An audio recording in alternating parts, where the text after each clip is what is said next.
So karon no among i-share og pila ra kita sa isa ka adlaw sa among layer chicken.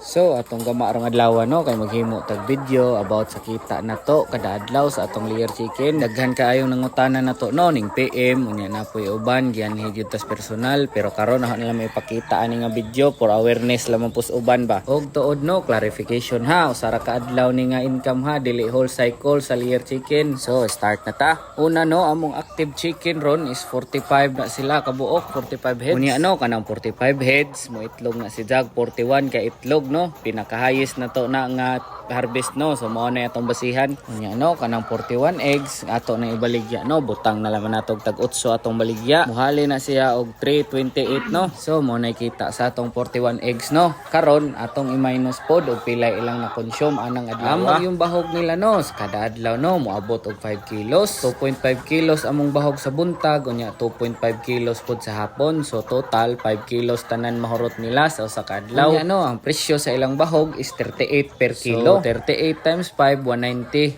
pesos ang magasto na to no sa isa ka adlaw pagkaon ra nila. Unya no matik 328 nga atong halin sa atong itlog minusan dayon na natog 190 atong gasto sa feeds. So all in all atong kita no is 138 kada adlaw. So may tag natubag na inyong pangutanan no og nakatabang pud tas uban nga gustong mo venture og layer chicken nga business. Unya disclaimer no di gyud ko expert ani no pero arang gipakita unsay proseso na mos farm pagkwenta sa among income per day. So more lang sa to sa karon. Happy farming.